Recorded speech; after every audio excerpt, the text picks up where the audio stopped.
Pourtant, depuis quelque temps, les images réapparaissent.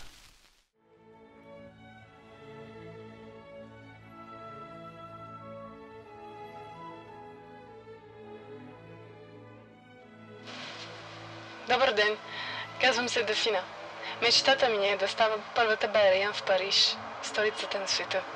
Не, в един друг свят, не този. Не е възможно да отида, заради тяхни глупови договори.